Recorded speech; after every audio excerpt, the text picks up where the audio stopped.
Here, great. All right, so this is workshop 4.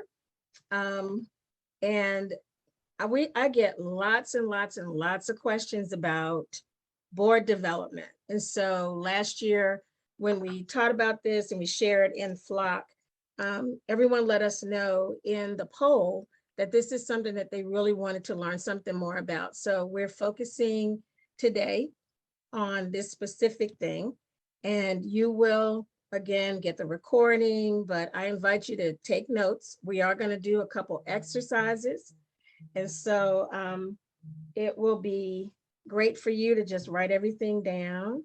Okay. All right. And now we're going to go ahead and turn a camera on. And okay, we're recording. Looks like we're recording. Yes, we are. Okay, great. All right, so let's get started. All right, please use the chat box to ask any questions today. If you're on a phone, you might want to mute it so it blocks background noises. Don't put it on hold because that'll beep through. And we never have a problem with this, but I always just share that we really appreciate everyone just being respectful to the attendees and to me.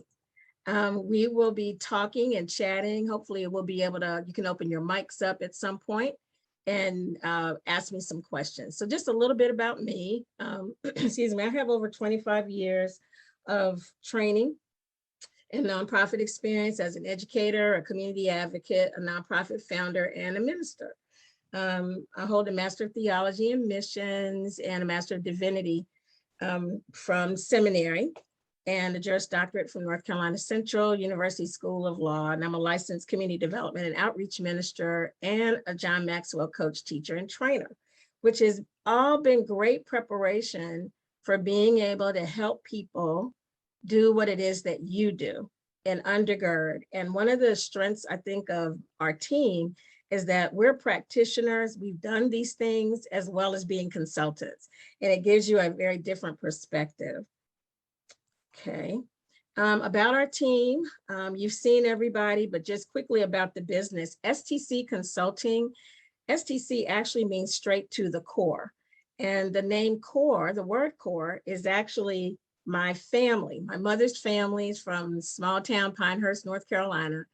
And I carry with me a legacy of community service and community activism, I guess, to some degree. But we established STC Consulting in 2013 as an LLC. We initially started out doing nonprofit startup and formation, but we have moved into internal capacity support, which actually helps nonprofit leaders and organizations on the operations side after you form your nonprofit. So we focus on executive coaching, accounting is provided, services is provided by Samantha Dillingham, technology by Julius Rainey, and business planning by Yolanda Goodson. Okay, so what are you going to learn about today? So today, by the way, I'm an old school teacher. So I always like to talk about it, kind of frame what it is that we're going to talk about and experience today. So we're going to talk about our main topic, of course, is recruitment, but there's some parts to it that I think are important for people to know. So we're going to talk about and how you can learn how to lay a strong foundation for board recruitment. There's some things you need to do first before you actually start asking people and talking with people. We're going to help you understand the role and responsibilities of board members, and we're going to help you identify what a board needs to be successful. What actually does it take? So a lot of times when clients come to me, they are full of passion about this vision that they have, which I absolutely love, because the passion is definitely going to keep you focused on where it is you're trying to go. At the same time, nonprofit organizations are businesses that are built to be run by more than one person. So while it's good for the visionary to have strong vision, it's also important to embrace as early as possible that you're not going to be able to build this alone. You've got to be able to include more people in with resources, they've got energy. I call it time, talent, and treasure. And you're going to have to be thinking about those folks right from the beginning. So some of the questions that I would suggest that you ask yourself is, and some of these are questions that clients have asked me, who is the right fit for my organization? Because you want to make sure that you're bringing in people who share a passion for the work that you're doing. Now, they may not have 100% of the passion that you have as the visionary. They probably won't. But some part of what it is that you're doing is going to need to resonate with them so that they can feel a connection, because that's usually what helps a person decide if they want to serve on the board. Now, if people know you, they know your character, they know those things, and they'll want to help. But once your nonprofit starts growing and you may not be able to actually pull from the people you know, you're going to have to figure out another way to try to find folks who are the right fit. And you may not know them as well as the people that are close to you, but they still might be very, very helpful for your organization. So a lot of times people ask me too, well, how do we get started finding people? This is the classic, I don't know anybody. and I tell them, a lot of people, but sometimes what it takes is changing your perspective in the way that you look at the people you're already in relationship with, because it's possible that some of those folks might actually be folks who would be happy to serve and would be of great value to helping you move the nonprofit mission forward. Then another question is, well, okay, I need these other people on my board, but what exactly are they supposed to be doing? And so not only do you, as the leader of the nonprofit, need to know what the board is supposed to be doing, but let's back up. One, you need to know what you're supposed to be doing. And then secondly, you also need to know what the board is supposed to be doing, because they really are two different things. So if you're an executive director of a nonprofit organization, your responsibility is the day-to-day operations of the nonprofit. And in that role, you actually answer to the board, who is charged with financial and administrative oversight over the executive director, the programs and services, anything that has to do with the business, that is the nonprofit, that's the board of directors domain. And so there has to be clarity on your part about what they're supposed to do, so that when you're asking someone to serve on your board, you can articulate that to them too. Because people have served on many different kinds of boards. And if you don't tell them what your expectations are, they will just operate the way that they're used to when they were on somebody else's board, which may have been a great experience or may not have been a great experience. So this way you're able to kind of get the record straight, get everybody on one accord about what's expected. And then that also helps with accountability too. And then the last question I get a lot of times is, where do we find people? So this is kind of the, I don't know folks, or I know a small circle. But as you heard Satanya share this morning, it's so important for you as the leader to really embrace meeting other people and networking. This is not something nonprofits really even talk about that much. We talk more about developing donor relationships, but there are so many other relationships, and this board relationship, the board members with each other and the board member with you as a leader, are really critical to how successfully the nonprofit is going to meet its mission. It doesn't seem like it would, but after all the paperwork is filed, the business is started, what carries it forward is the relationships of the people who are in leadership. So it can be challenging, but we're going to have some answers today. Okay, so here's my first tip. You want to lay a strong foundation before recruiting new board members. So you want to develop a clear and concise mission statement that explains what the nonprofit does. And we're going to work on that. We're going to do that together in a few minutes. People are drawn to volunteer work that resonates with their values. And so being able to clearly articulate your mission helps someone you ask to serve on a board know whether what you're trying to do in your organization matches with their values and what they find to be important. It doesn't necessarily mean that what you're doing is unimportant.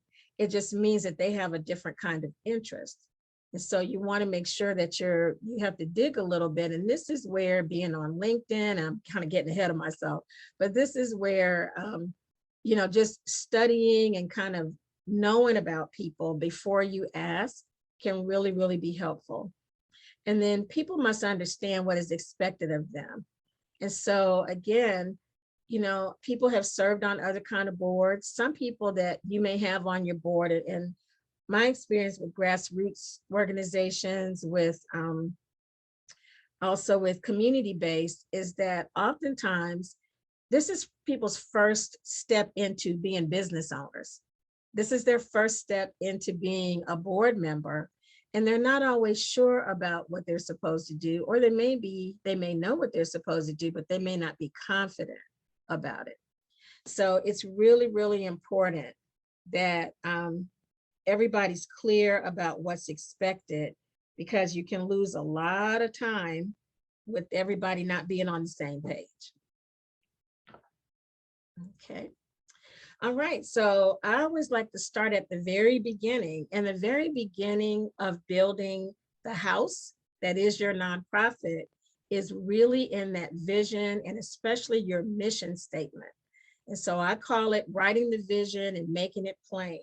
So if you're a visionary person and you can look and you see this vision of, you see the need in the community, you have a vision of how you want to address it. And you need to be able to write that down and articulate it as well. So the vision statement should be crafted in a way that is like a one-sentence statement, which describes a clear and kind of inspirational long-term desired change resulting from your organization's work or from the program's work. So you want to couch the vision statement in a way that is inspirational to you and perhaps anyone else who hears it, but is also clear, so that you're not kind of wandering around and not real sure where are we trying to get to. So this is kind of the big picture of where do you want to be? Where do you want to go? How do you want to change the community? What's the change you want to see? Because nobody goes into this thinking, oh, I'm going to start a nonprofit and we're not going to have an impact. No, everybody is excited and wants to have an impact.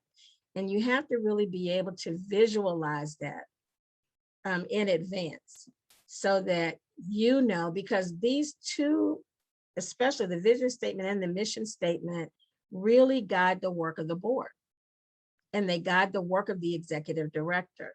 Now, but I'll say this, the vision statement is not always what the public sees. A lot of times what the public sees on your website, your social media, those kinds of things, is your mission statement. And it's distinguished from the vision statement because it actually tells what your organization does and who or what you do it for. It still should be about one sentence statement that describes the reason the organization or program exists. And then your mission statement is used to inform others of what you do. So it focuses and motivates your team. It guides strategic planning and decisions for the board and fundraising. And so it's really, really important to take the time to really craft this mission statement right. And sometimes it takes kind of having to go back to it. As a tip, I have some clients who write the mission statement in cooperation with a group of people who may later become their board. And I work with other clients who, as a part of the formation process, I'm asking them to clarify the vision and the mission. So whichever way you do it, it still needs to be done. And it's a very, very important part. It's actually kind of like the North Star. So as you get up and as the nonprofit gets up on its feet and starts operating, the mission statement will always bring you back to where you're supposed to be. And so it's very, very critical that you have one, that it's clear, and that you keep it in front of you. So we're going to do, and this is our first exercise today. We're going to take about 15 minutes. So you're going to take your pen, your pencil, your paper, your tablet, whatever it is that you're writing with. And I'm going to ask you to write down your nonprofit mission statement using this prompt. And this doesn't matter if you already have one, just write it down. If you don't and you're still working on it, this is a time for you to kind of begin working on it. We want to spend 15 minutes actually letting you work on that. Our mission is, and then you write the rest. So here's some things for you to consider as you're trying to figure out how to write your mission out. What does my organization do? You need to really be able to clearly articulate that in the mission statement. Now, it doesn't mean that you're telling people line by line by line every program you're doing, but you need to be able to say something clearly that they'll understand. Our mission is to ensure that all cats live a long and healthy life. Who does my organization serve? You need to be able to identify that, the who and what might be something. Cats live a long and healthy life by ensuring that they get their vaccinations. So if the more you can put in it, like I said, it doesn't need to be long, but it needs, you can craft it. And so today, write as much as you want. Just let it pour out. And because you can go back later and begin to kind of cut it back a little bit. What service does my organization provide? Or what problem does my organization solve? So I'm going to give you a few minutes for that. I'm going to go in the chat, see if there's anything happening here. If you have any questions, and I'll give you a few minutes to write. And then if you're comfortable, I'm going to ask you to share. And I'm not grading any, but this is really an opportunity to give you an experience in how you actually put these together.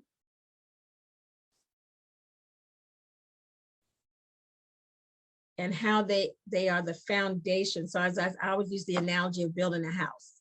So your mission statement is kind of like the foundation. It's one of those things. The formation is part of it too. But mission is really what it's all about. Why are you doing what you're doing? And then explain that to me.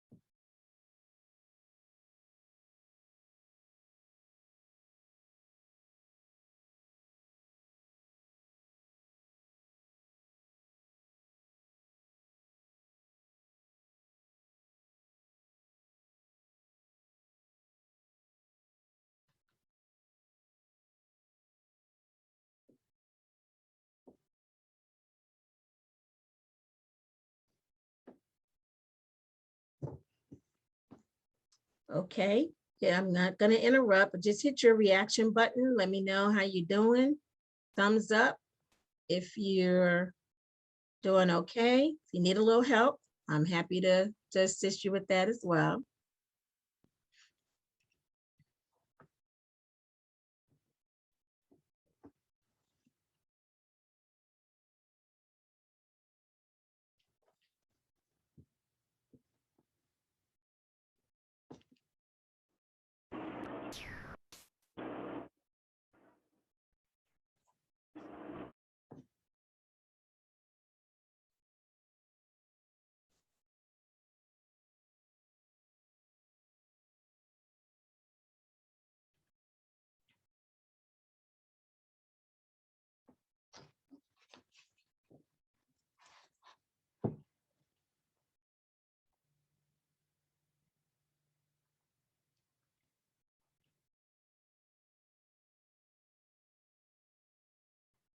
Okay, we'll take about 3 more minutes and then we'll chat a little bit.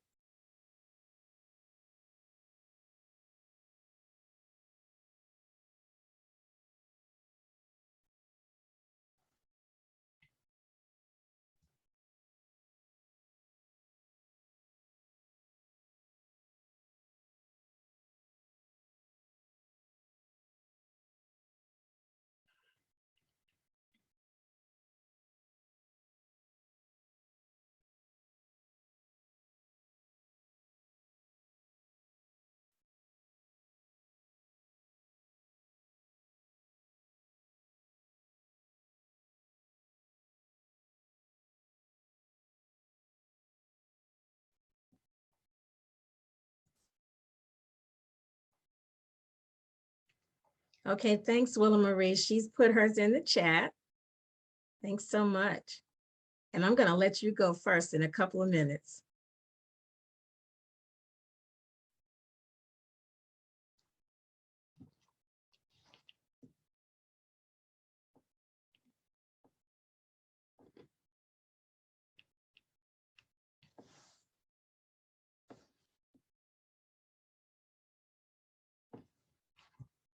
Okay, Willa, I'm going to ask you, Willa Marie, if you would open your mic and let's chat for a little bit. And I'm familiar with Remnant Global Warriors, Inc., but I'd love for you to just share with our other participants a little bit about Remnant and about this mission.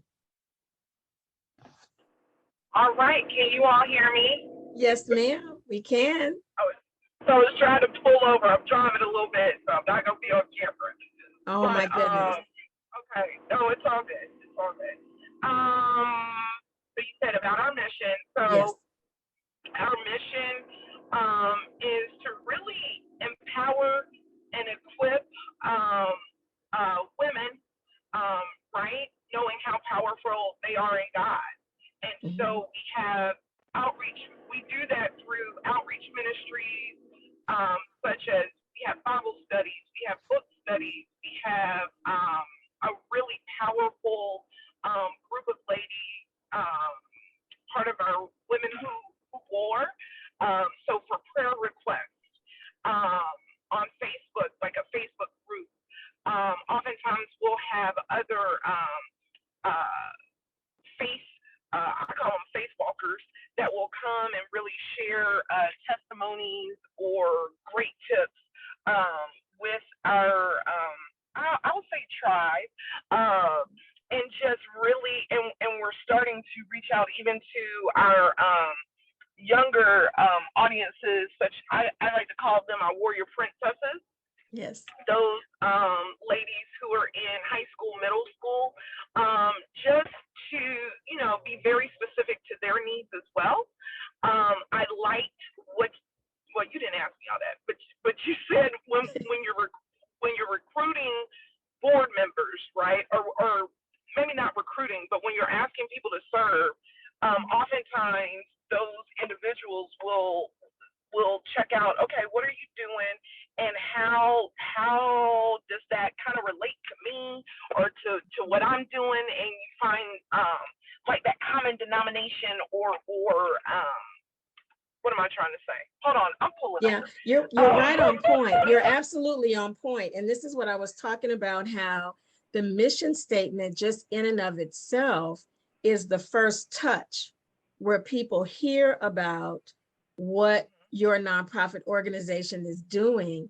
And as they are listening, or just even not even listening, because what we got was all of the extra goodies that go along with it, that talked about your programs, your services, and all of that is very powerful. And what Willa Marie is actually demonstrating, we'll talk about later, is the importance of you being knowledgeable enough about being able to share your mission statement and what you do with people, because they're going to ask you those questions. So exactly. The other piece that came to mind too, and I thank you, Willa Marie, is that if your mission statement is identified in numerous places as one thing, but people see that you are actively engaged in doing something else, there's a disconnect. And sometimes people inside the organization don't realize there's a disconnect, but the people in the community do. And sometimes that happens because the focus starts to shift to, let's just go get some money without necessarily keeping the mission in mind. So thank you for sharing. I appreciate that. My pleasure. Okay, thank you. All right, somebody else, please. I'd love for you to share about your mission statement. Tell us about your organization. You don't have to put it in the chat. You can just open your mic and just share.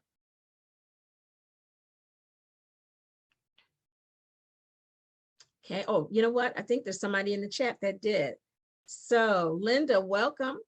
It's great to have you. So the Women's Business Center of Charlotte's mission is, our mission is empowering women with the tools, resources, and opportunities needed to establish businesses, stabilize their companies, generate sustainable profits, strategize for future growth, and contribute to the growth and economic development of our community. Is anybody in doubt what they do? Just based on the mission statement. So Linda, I know you like to chat. And so Linda is the coordinator for the Women's Business Center of Charlotte, who oversees all of their social media, not social media, their tech and their program development, all their programs and services. So tell us a little bit about Women's Business Center of Charlotte, Linda, a little bit more. So I'm actually, my name is Linda Hughes. Welcome. I'm glad to be here. I'm trying to in between tag few things. So I'm the actual assistant program director here at the Women's Business Center of Charlotte, the assistant program director and technical administrator, as she said. So I do manage quite a few programs. Yeah. So the Women's Business Center have like different aspects that we look at. We actually look at assisting women on their journey as a small business owner, from the idea phase all the way up to 10, 15 years into it to grow and expand. We focus with our women. We do that by providing educational sessions. I call them educational sessions because they're information sessions, which we've had from our nonprofit side. We've actually had STC come in and do a series with us to actually educate our clients on nonprofit, but we also do from HR, technology, marketing, branding, professional development. And then we also have specialized program, like we have one that just started, was the supply chain management. And we have another program that we run for a year, which is Game Changer. That's our professional development program. And we've done quite a few programs throughout the year. Besides that, we also assist women with looking for financial aspects for their business, from like grants, help with the SBA, PPP, paperwork, EIDL. We are a program under the National Institute, as you can see above my head. The National Institute is a CDFI, and because the National Institute is a CDFI, we do refer people that are looking for low interest loans, in which also the Institute was a part of the retool. We refer them to our ICAP program. If you come to us and we see you fit that boat, we actually refer you to our ICAP to help you, assist you financially. We also, like I said, we do the one-on-one counseling. So we help people through their journey in different aspects. We review business plans, assist with that. I try to think what we don't do. Yeah, That's hard to say. Exactly. I know. And we also help refer you to resources, in which I know Dr. Du can attest. I will send people her way. Yes, that's true. And thank you, Linda, for sharing. And I would encourage you to, there may be a local business center in your local community that might be an excellent resource for you, not only to take classes, but some of those folks that do that work might love to serve on your board. So True. This is all about connecting relationships, and you would be getting somebody that you know has a background in business that can help you run your business. So when we hear what she shared, and then we read the mission statement, does it sound like their programs and services line up with the mission? Definitely sounds like it to me. Okay, great. Thank you so much. We got time for one more. Anybody else want to share? Thank you, Linda. You're welcome. And actually, just to give you an update, it is a new Women Business Center in Winston-Salem. Oh, Let wonderful. you know, because I know Okay. you up in that area, just to let you know. Yes. And I have a contact if you want to reach out to her. Okay, thank you. We'll be talking. I All right. appreciate it. Okay, anyone else? Anybody have any questions about what we've been talking about? I hope that you all are kind of getting the gist of it. Now, the mechanics of this is that I kind of do it this way. I suggest that if you're still writing, still trying to land your mission statement, that you do kind of what we just did today, what I call a brain dump. Just dump all your, whatever it is you're thinking about that you want to do, just dump it all out, write it all down. And then you and the board, if you've established your board already, can really begin to, they can help you hone it. So one of the things that I always like to tell founders, if you all are founders or leaders, is that you don't have to do it all yourself. This is where you bring the board in. And the earlier that you can bring them in the planning process, it also gives them more buy-in.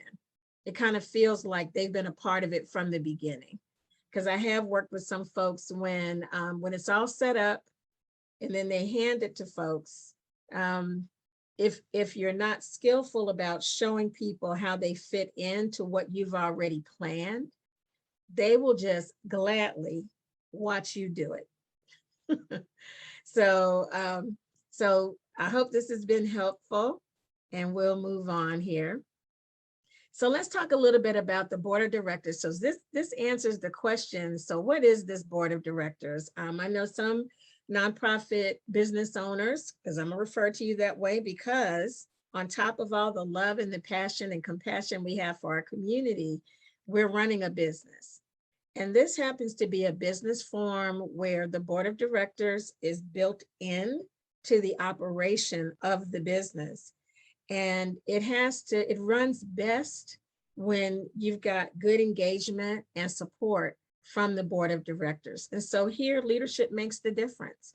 The board of directors has the legal responsibility to manage and direct the affairs of the nonprofit organization. And the selection of highly qualified board members is critical to ensure proper administrative and financial management. And we're going to talk a little bit about that terminology, highly qualified, and what that actually looks like and what that's about. Bylaws are required that state how the nonprofit organization will operate. Generally, they include provisions and job descriptions for the board officers, and they definitely should include provisions for the board of directors. And then as Tanya shared this morning, if you were on to hear the community chat, she talked about board members having a key role in fundraising.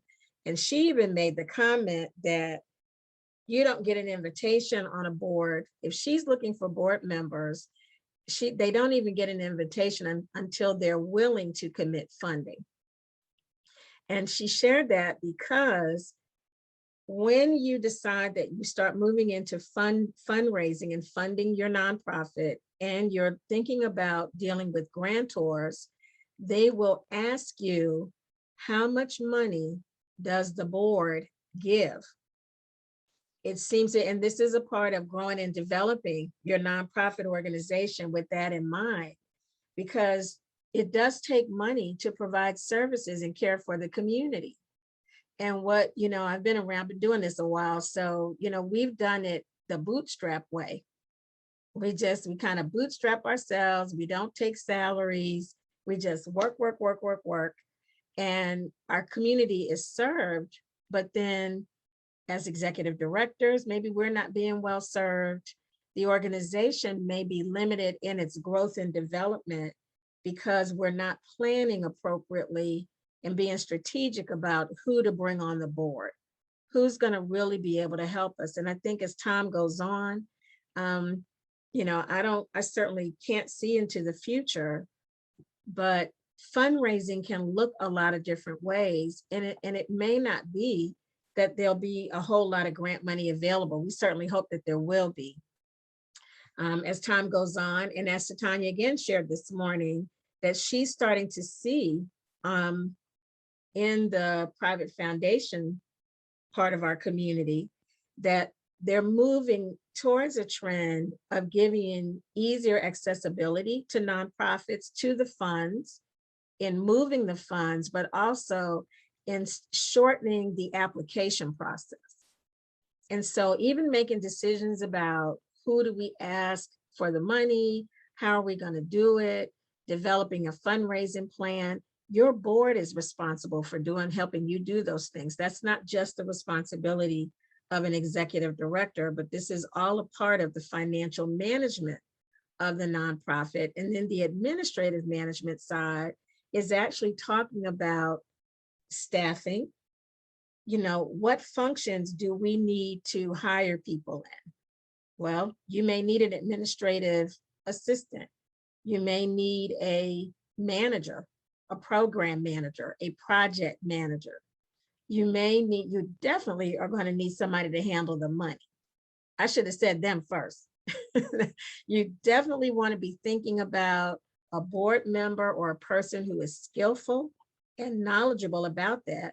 And then I have some clients that they haven't been able to find that skillful person yet, but they allocate their funds to pay an accountant or to pay a bookkeeper so that someone is helping them keep good financial records. But these are all the decisions that the leaders of the nonprofit make. That would be your board members. So board roles and responsibilities, there's a video that's really good that goes with this that will go out later, but I didn't want to take the time right now to talk about how to show it to you, but it's great. It's a great resource by Propel Nonprofits, and I'll share that. You'll get that link afterwards. So, it's so amazing to me because Satanya what she was saying just tied right into what I was sharing today.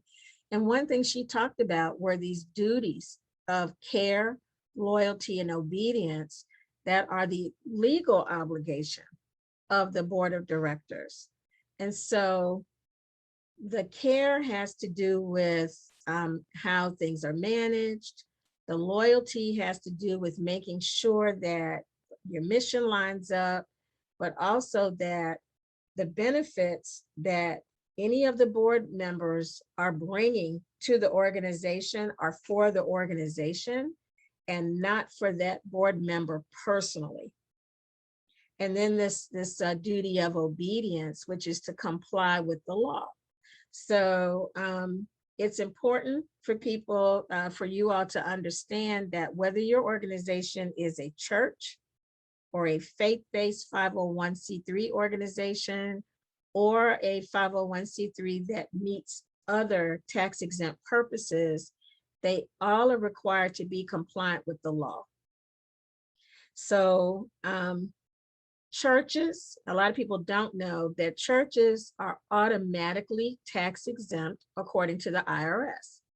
So they do not need to file a 501c3, but some churches choose to because they want to get involved in outreach and they would prefer not to start another 501c3 organization.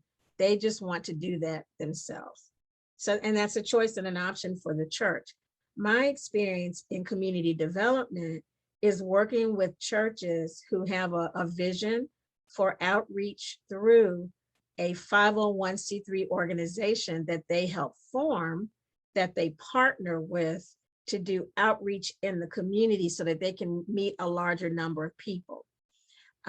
Grant making is changing a little bit. We saw last year with COVID that folks actually gave grants. We saw government entities giving grants to churches last year. That was something I hadn't seen in it really, I don't see too much of it, but FEMA was giving funding to churches under the CARES grant. So that funding was very specific, was for very specific things for a specific part of time, amount of time. And then the money ran out and that was the end of it. So, as you're thinking about your form, and most of you, I'm sure, are already formed. Some of you may be thinking about how you want to form. The formation of your business at the state level puts it under state supervision, and getting the 501c3 puts your nonprofit under IRS supervision. So that the board, this is the group that is finally responsible for making sure that everything is in compliance. And so you want to take all these things into consideration. This is why it's important for you to understand those roles, so that that'll help you make some decisions about who you think would work well. So overall, I have these 5 things. There are more, but these are kind of 5 basic things. Board roles and responsibilities: provide strategic leadership, manage for financial stability. That is so key. Serve as an ambassador, support and supervise the executive director, and ensure healthy governance of the organization. So on the upside, the IRS does have regulations, as probably your state, because not everybody on is from North Carolina, but there's some requirements for compliance as it relates to fundraising, charitable solicitations, they call it, keeping your 501c3 status. The board is responsible for yearly reports, making sure that it gets done. Can you hire somebody to do it? You sure can. But whether you have a savvy finance person on your board, or you set aside funds and hire somebody to help you do that, these are things that have to be done. And when they don't get done, it really falls back on the board. Even if you said, executive director, we want you to do all of this, the executive director will do it because they've been asked to. But if it doesn't happen, the board is really going to take the hit and has to ensure that everything gets done. Okay. Now, individual board members, board responsibilities. So when you have the individual board member, still also has this duty of care, loyalty, and obedience. And you basically want people, I just say, listen, make sure people have the time to attend the board and committee meetings, because a lot of people will get excited. They want to support you. And they'll say, I'd love to be on your board. And you say, well, we're going to meet on Wednesday nights at 6 o'clock. And they're like, oh, we got Bible study. That's not a good time. So they might be great people. And this is what I say, hold on to great people. Just find another role for them. Maybe they can be a volunteer when they're available. Or maybe they can be somebody who's advising, helping you. Maybe they can be a financial donor. So there's a role for everybody. But when you're looking at this, a board member, you have to look at it from a little different lens, because there's a higher level of accountability for people participating at this level of leadership. You want the individual board members responsible for being informed about the organization's mission, its services, its policies and programs. This is the ambassador. So you don't want somebody on the board who doesn't really have anything good to say about what the organization is doing. Maybe they need to be on another board. And sometimes it's the person that's writing the biggest check. But you have to really think through, and we'll talk about that too, what do we need? Because everybody's going to be valuable on the board, but it's critical that they be informed and really know what's going on with the organization. And I'll say this too, having informed board members is an accountability feature for you as an executive director or a leader, because it's easy to get caught up in the everyday of running the nonprofit and miss deadlines, miss turning things in, which can result in, tragically, the nonprofit even losing its 501c3 status, only because somebody forgot to file the report with the IRS for 3 years in a row and wasn't reading the letters that they sent to tell you that we're about to revoke your 501c3. So you want to have people in place that can help you say, hey, did you remember to do this? It's a good thing to have accountability because there's a high level of transparency with running these nonprofits. You want to have people who are available to serve on committees and who offer to take on special assignments.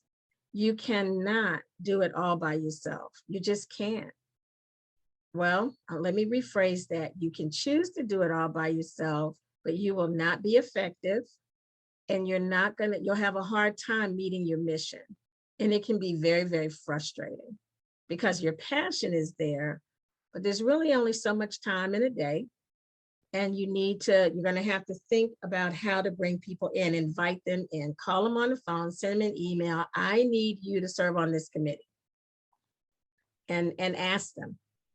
Make a personal financial contribution to the organization. We've talked about that, but it is important that every individual board member know that this is something that's expected.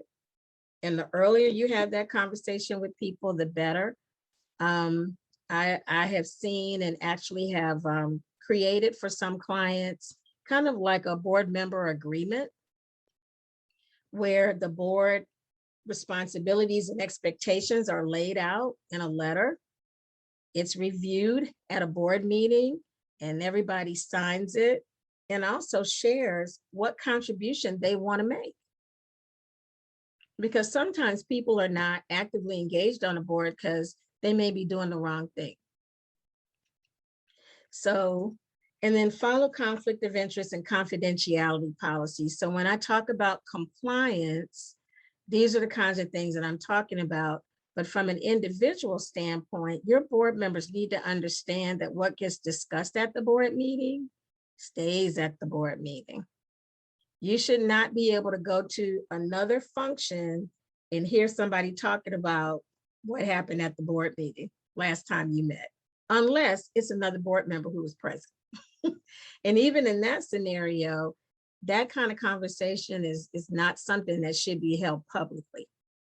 There are some public requirements that if people want to know what you all are doing, then you can do that for folks. But in this role, these folks, again, high level of responsibility as the leader, so that whatever is confidential to the business of the nonprofit stays that way. And then conflict of interest. So conflict of interest can be such a sticky wicket because you can find yourself kind of in conflict and not even realize it, just because you didn't realize it was a conflict. So one of the major conflicts that the IRS is concerned about is that no individual board member is getting a personal benefit. And that's why board members are not paid. So nonprofit board members are not paid. Now, board members on other businesses might be, but nonprofit board members are typically not paid. And it's intended, that practice is intended to kind of let people serve freely so that they don't feel like they're obligated, or it's kind of like I'll do this for you if you pay this for me. This is really not a quid pro quo kind of thing with a nonprofit board member. And so you need to really have conversations with them so that they're clear up front that they're not going to get a salary for their time, their talent, and their treasure. We will value it, but this is not the way, we're not going to pay for it. And then board members too are also responsible for letting the board know when they have a conflict of interest. And that happens sometimes when you may be making a decision about, a program, a service, where you want to get funding from. And your board member may have a business relationship outside of the nonprofit, but it's a personal relationship that they already have with somebody the nonprofit wants to do business with. So it's really important for individual board members to know that they have a responsibility to make that known, especially if you all are going to be voting and making decisions about paying, or there's a money benefit perhaps to this outside agent that your nonprofit that nonprofit board member could benefit from. And so and we talk about that, and there's some other strategies for that, but these are some very basic. These are kind of like the top 5. Now, I've been doing a lot of chatting. Does anybody have any questions or any thoughts about anything that they've heard? I'm happy to stop for a minute and take some questions.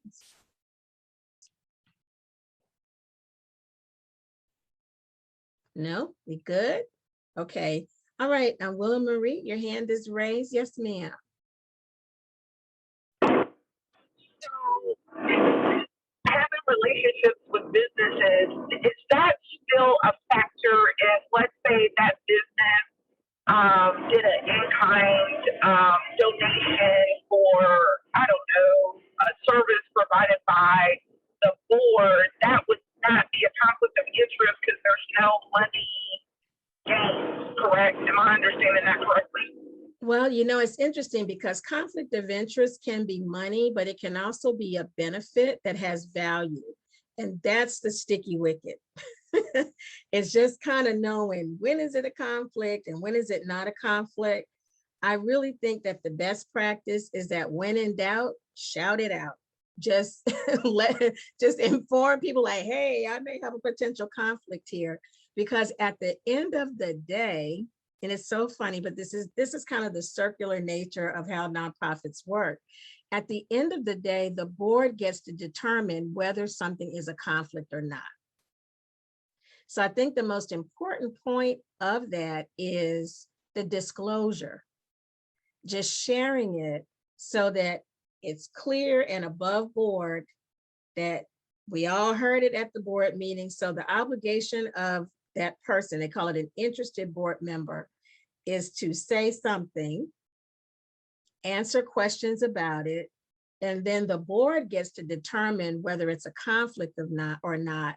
But that person has to remove themselves while the board has conversation and decides if it's a conflict. Now, if it's a conflict, then that board member is not going to be able to continue to be a part of that. They may have brought the person to you, but if the board sees fit that there's a conflict, then that person will have to sit out. But if the board says, hey, this is perfect, you've brought us a great relationship and potential new community partner, well done, individual board member, because this is really what they're supposed to do, then it's great and they can continue on. Does that help? Yes, it does. Thank you. Okay, you're welcome. Okay. Yes, I will talk about family relationships on the board. That's one of my favorite subjects. Okay. We love our family. I love my family, but sometimes they're not always well suited to be on your board. And I understand that, as a visionary, you want to protect your baby. And it's human nature to feel like if I get somebody I know well, they'll be loyal to me, they'll help me protect this baby, and they're going to do what I ask them to do because of the nature of your relationship. But I must tell you, there's something about when they step out of that relationship with you and into a board relationship with you, it changes the dynamics. So especially when I've had clients, because I've got younger clients, and they may ask older family members to serve on the board, but the challenge is having the role switch because they're the executive director, or they may be, some of my clients sit on boards. So they may ask a family member to be an executive director. It's a little different relationship in a way, but it all goes back to relationships. And so this is how I advise people. It's a couple of things I tell folks about family. If you've got a family member that is just dynamic, has a skill set that you couldn't pay for, you need to bring them on in. However, I would encourage you to have a very real conversation, again, about expectations. And if you're bringing in a family member, you may have to have a little extra conversation about whether, in fact, they're able to work with you and follow the directions that you're giving them. And now, mind you, the board does tell the executive director what to do, but if you're a person who serves on a board, you want to make sure that folks are comfortable with the change in the role, whatever that may look like. Because, and you don't need them calling you Binky at a board meeting.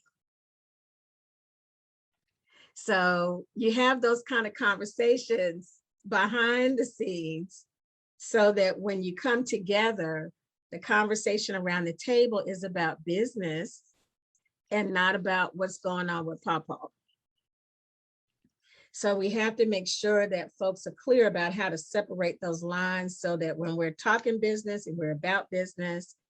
But I have some clients who I've helped start churches, and their family joined the churches. So they had conversations. They sat down with everybody separately, siblings, and just said, you know, can you serve in this role? Is this going to be a problem for you? And so it's just good to have that kind of clarity. Now, the other thing, the other suggestion that I make is that if you are going to add family members to the board, that I would limit that number to about 50% of the board. And I'll tell you why.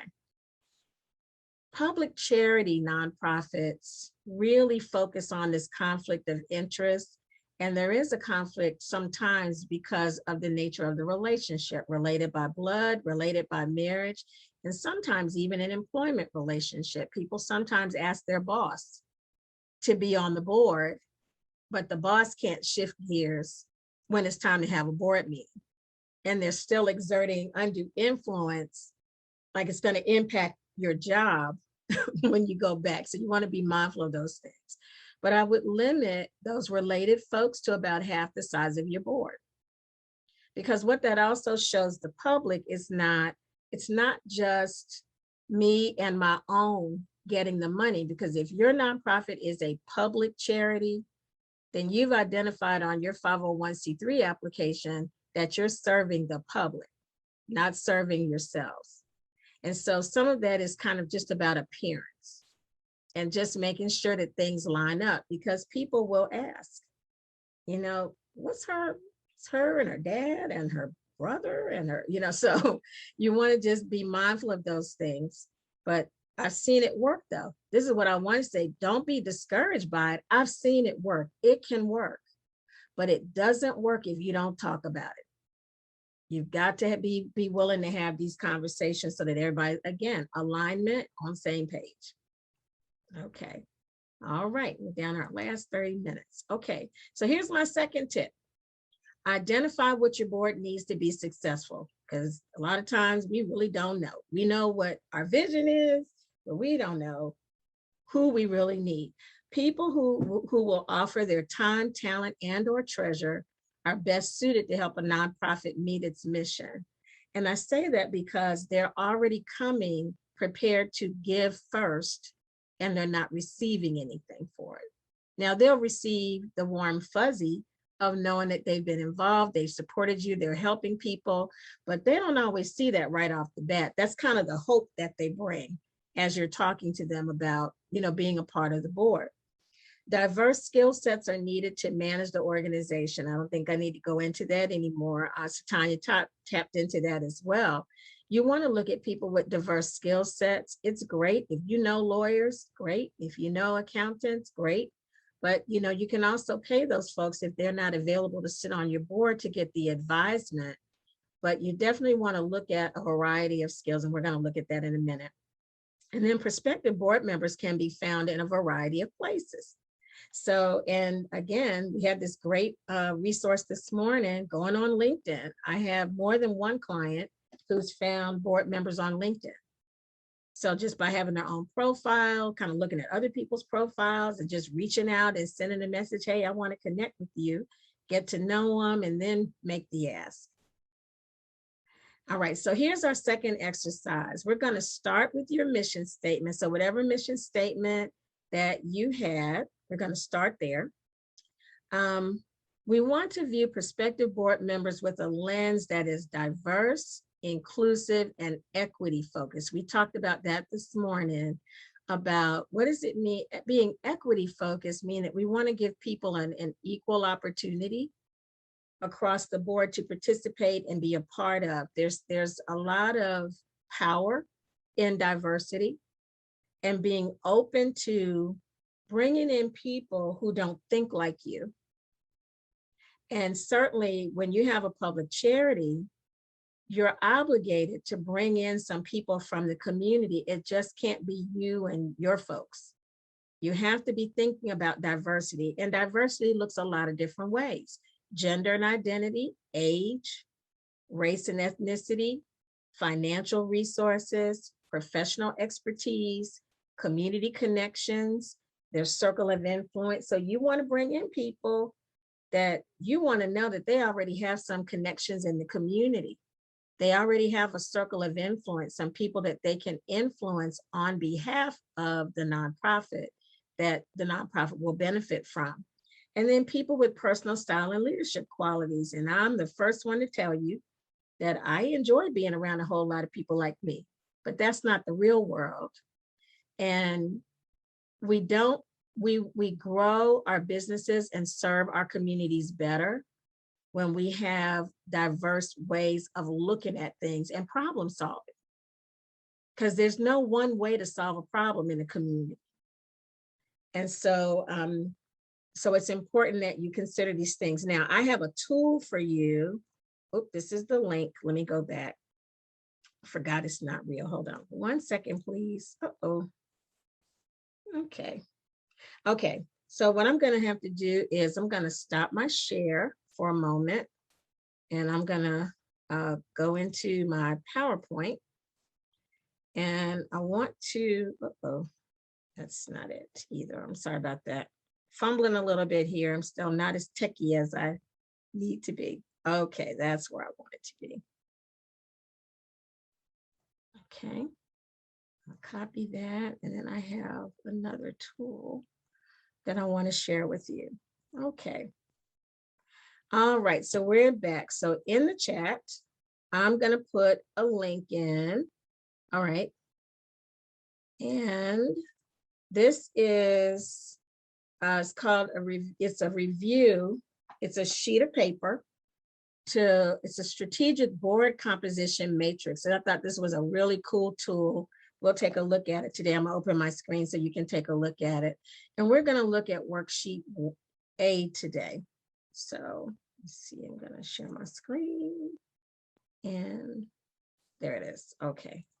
All right, so I'm gonna let you see this. So this is a resource. And again, this morning, Satanya mentioned Board Source. This is a Board Source resource that I was able to pull. So this is a downloadable resource. You'll get the link again afterwards, or you can take the link now. You can actually click on in the chat and it will open it up so you can look at yourself. So this organization does a lot of work that supports board leadership. And what they came up with was these really interesting tools that will help your board identify the folks that you need or who will be helpful in helping you push your mission forward. So I said high-performing nonprofit boards are thoughtful and intentional about creating a strategically composed board of directors. So this is really kind of a business decision. And every board's ideal composition should be considered in terms of the specific needs, strategies, life cycle of your organization, meaning where in the life of where are you in the nonprofit? Are you a startup? Are you in your 5th year? Are you in your 10th year? Because what you're looking for in a board member may change depending on the age of the nonprofit and the level of support that it finds that it needs. So here is the worksheet that I wanted to share with you. Now, they have actually created this to use it. It can be used a number of different ways. It can be used to assess your current board composition to give you an idea of like, hey, are we diverse, or is it just kind of a whole lot of people like us on board? But it also, to me, was a great tool as you think about these different categories or characteristics of who you might need. This really is just something that allows you to kind of walk through, because when I read it, I was like, gosh, I never thought about that. So I'm just going to walk you through the form. So age is, I'm an intergenerational kind of person, and I love having younger people around me. And I must tell you, if you happen to be in this category, you need some young people to help you with this tech. So because a lot of the folks that you may find that want to be donors, will be volunteers, may be very young, and you're going to need the input of people from that generation to kind of help you know how they think and where to find them. So in the last one, Joyce was saying, well, if I was looking for teenagers, I'd go on TikTok. And I'm like, what? So, but there are nonprofits on TikTok who are finding volunteers, donors, because the target market of the people they're looking at happen to be there. So you not only want to think about— Mo, you can start with the seated row. We're gonna be here. Boom. Okay, Mr. Irvin, can you close your mic? There you go. Thank you. So, so you want to think about the age group that you might want to consider. And then you also may want to decide, you may decide now under 18, you probably would not want, because normally most states, your board members have to be at least 18 years of age. They have to be old enough to execute a contract. So, but 19, 34 and over 65, if you have a nonprofit organization that is serving senior citizens, you need to put some board members on that are in that age group. It just makes sense to have representatives of the people of the organization, the people that your organization serves. Gender, you want to consider that. Transgender, sexual orientation. If your nonprofit is focused on a particular type of group, then you want to make sure that you have folks that represent them, and your board has to have a conversation about how we integrate diverse people into the board. This is not to say that you have to have all these people. These are considerations for who's going to be a good fit for your nonprofit organization board. Race and ethnicity. And you want to consider adding folks from other races on. Why? Because they have a broader network that kind of really connects to community connections. When you bring in folks that have, like I said, they're different from you, they're going to have a different group of people they're connected to in a different network, and they may be able to really bring some of those to bear on behalf of supporting your nonprofit. Community connections. These are areas of how are these board members already connected in the community. The way that I kind of find out is that for some of my clients, I've designed a board member application. And the prospective board member, receives a letter inviting them to consider applying and becoming a board member. And they request their resume, but then they also ask them, what are you already doing in the community? So now you may get people who are already there in the community. They're very well established and have these strong relationships. You may have some new board members that have strengths in other areas, may not have them in this. I'm comfortable in saying you're not going to find one board member that has it all. But that's the whole idea of having a group. Financial resources, can't say that enough. Do they have money to give? Do they have access to other potential individual donors? Do they have access to other resources that they're willing to bring to bear on behalf of your nonprofit organization? Leadership qualities. You want to figure this out. Do they have leadership skills? Are they motivators? Are they willing to work? Are they available? We kind of talked about some of these things. Is there a personal connection with mission? And I'm going to tell you, in my experience, this personal connection with the mission is usually what draws board members and what keeps board members. And usually what I've seen is when that mission, when the organization gets a little off track with mission, that's what sometimes when you see board members kind of starting to wander. Personal style. Are you looking for somebody that's a catalyst for change? Consensus builder, good communicator, a mediator, somebody that gets things done. Everybody needs at least one of those. Strategic, asks great questions, a visionary. They're all different. Those styles are all different, but it's a beautiful thing when you can bring that kind of diversity to bear around the table and just really be able to appreciate people for the gifts they bring to the table and in their areas of expertise. So you have this long list that probably has more to do with employment or their resume, their life experience.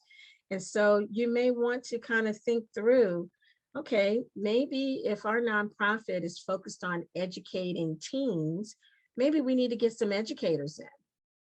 Or, maybe we need to bring in somebody who has a medical health background to make sure that our teens stay healthy.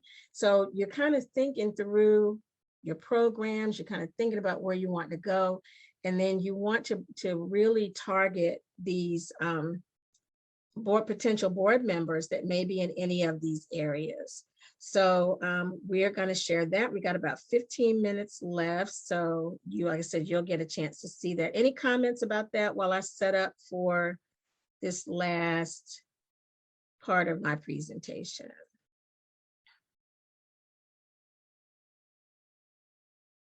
Okay.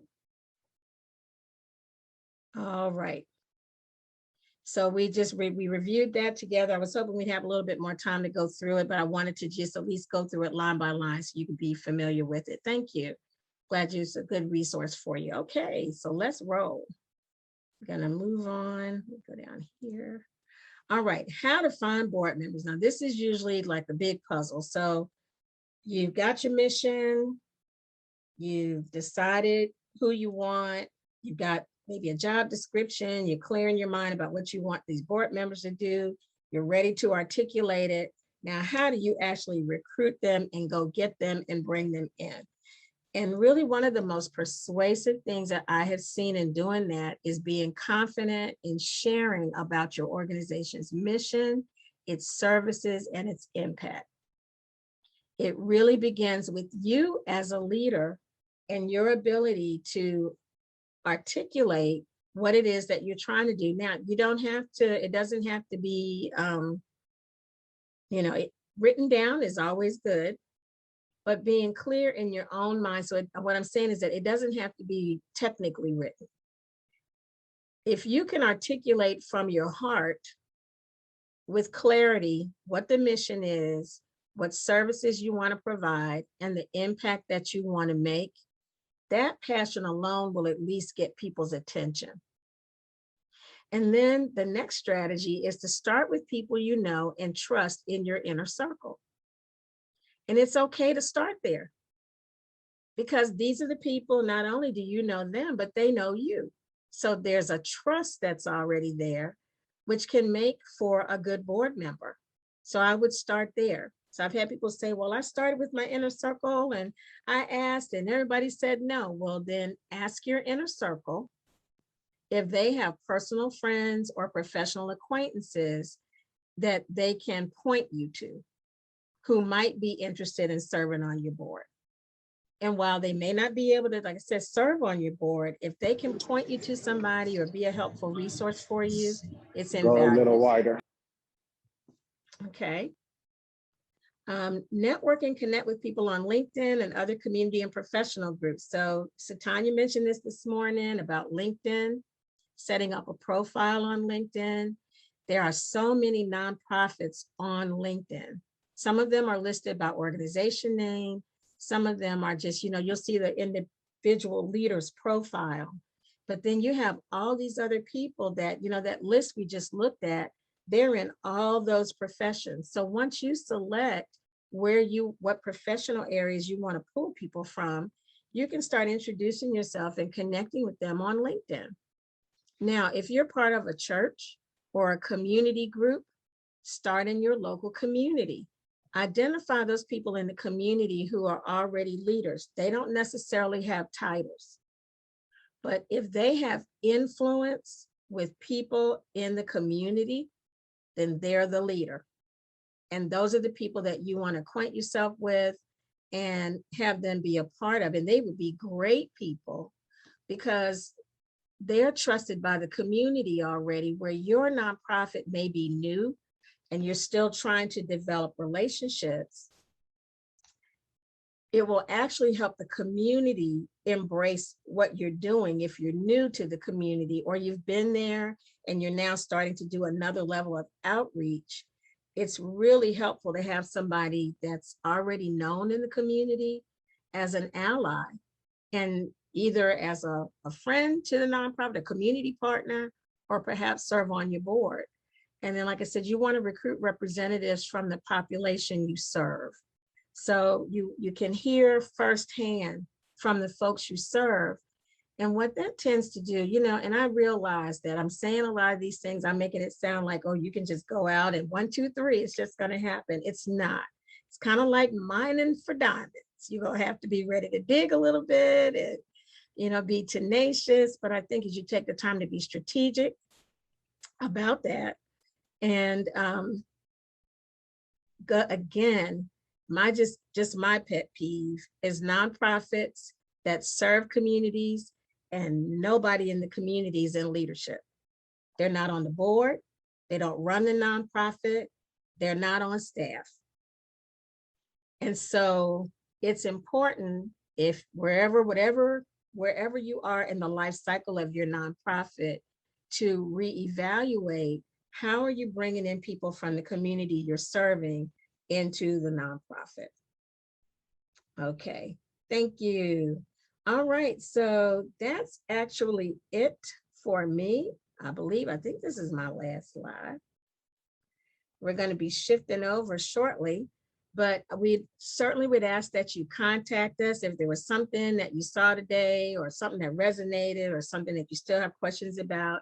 We'd love to have you, first of all, follow us on Facebook, Instagram, and LinkedIn, but reach out to us. You can call, we've got 2 office numbers, as well as our website. We've got a contact form on the website. And I'll tell you, one of the things about being on social media is that people will DM you, and we do respond. So whether you DM on Facebook or DM on Instagram or DM on LinkedIn, you will get a response from us, and we can follow up and certainly talk to you a little bit more. And we thank you for your time. I'm going to stop sharing, and just if you want to open up your mics, we got 10 minutes, so I'm happy to chat, answer any questions you may have for this last 10 minutes. Okay, well, let me ask you a question. Was this helpful? And if so, if somebody just give me a little feedback, just tell me how you think you can, one thing that you think you can take away from this that you learned today that maybe you can use, like soon as you finish this summit, you're gonna get to work. Okay, Willa Marie. I super duper like the worksheet.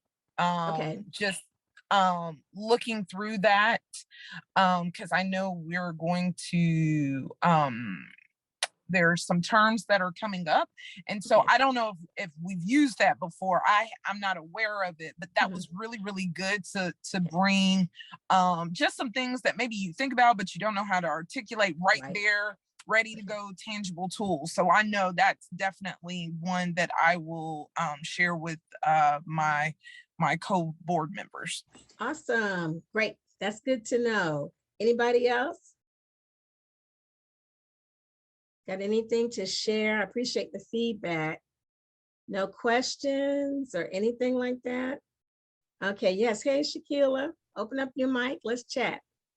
Hi. So one takeaway for me that is really helpful was when you were speaking about, like, it may not be people that are close to you or friends and family that you know, but using leveraging their networks of people they know to potentially be able to foster relationships with others in the community that are working towards a similar mission or goal as you. And then also crafting a board member application. So you're not just necessarily immediately asking people to be on your board, but you can kind of use the application to see what qualifications they have and then gain some more knowledge on them as to whether there's really an alignment in that relationship and if they would be a benefit to the board. Absolutely. And one of my good nonprofit buddies, Susan Hairston, who's with us, often says, you know, who deserves to work with you? because there's value that you're bringing. And so you want to make sure that that lines up as well in these relationships. Thank you so much. And Kamal shared that there's an understanding the importance of the board makeup. Yes. I think a lot of people have a tendency to just kind of, let me just think of 5 people. And they just dump out and get 5 people. But there's a little bit more to it. And I know as a visionary and as a nonprofit leader myself, that sometimes you want to really hit that gate. That passion is just running you, and you'll bypass some things, kind of running fast to get programs and services up. But if you're thinking about sustainability over time, taking the time on the front end will sustain you all the way through. And then you just make shifts and adjustments. So thank you for that. The Spearmans, okay, thank you. Love the worksheet. Okay, and the mission statement worksheet, excellent, thank you. We've got some resources there that, like I said, we will definitely share. So let's see here. I stopped sharing, but I'm not sure what the time. Oh yeah, time remaining is about 6 minutes. Yes, you're raising your hand slowly, Kamal. Okay, Kamal says, guilty of that, just thinking of who I believe would be a good member, but not about the value, yeah, that they would bring. Yeah, and Vivian, I agree with you that, yeah, that thinking about valuing what it is that we're bringing to the community, that shift in mindset changes everything. It changes the way that you operate the nonprofit, and it changes the way that you fundraise too. Because as we talked a little bit earlier, when you know your value and you're sitting down with a potential donor, the conversation is not really about, will you give me money? The conversation is about how your nonprofit organization brings value to your community and to the potential donor. Because you've got to make time for educating people. You know, we do it day in, day out, so we know it inside and out. But when we go to people outside of our organization, we are one of many that may be vying for their attention. But again, what usually I find grabs the heart of the funder is being able to resonate with the mission. And so look at your board members as potential funders as well.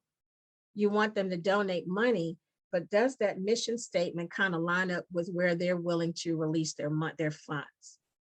Because, you know, wherever our money is where our heart is also, right?